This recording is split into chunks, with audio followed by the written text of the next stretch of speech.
Hello guys, good morning. So umaga po tayo dito papasok, no? 4 AM ng umaga na ito mga guys. Bali 3 AM gising na po kami.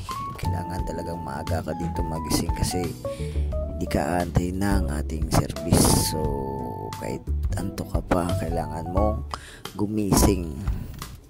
So alarm ka lang, no? Para maaga kang magising. Yun yung mga technique dito.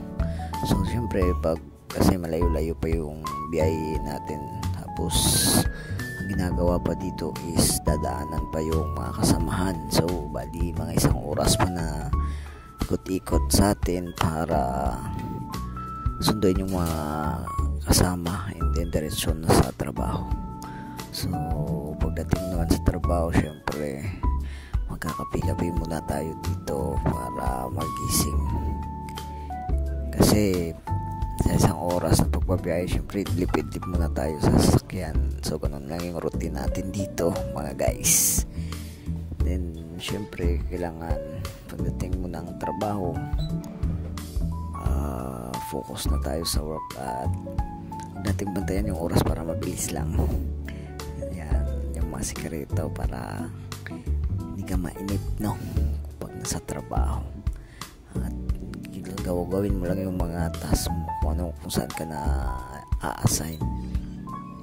And syempre nag-ingat ka lang kasi syempre sa pagtatrabaho natin o sa mga ginagawa natin, kailangan mag-ingat tayo kasi medyo delikado minsan yung mga ginagawa natin.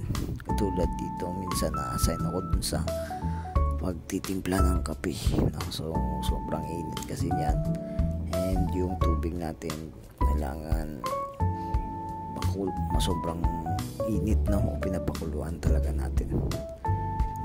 Meron din dyan na ikaw talaga yung magluluto, so kailangan tsaga ka lang, diba guys? So ganun talagang buhay natin pag dito ka sa abroad.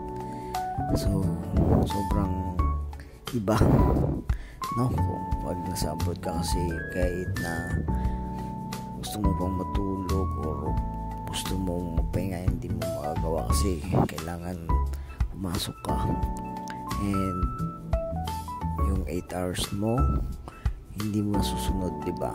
So ibang-iba dito. Minsan papasok ka madaling araw, uuwi ka na lang gabi. So kailangan mong tiisin kasi dito ka sa abroad. Yung mga challenge na dapat mong malagpasan. So yun lang, share ko lang mga quiz, no? And please like and share, support my video. Bye bye.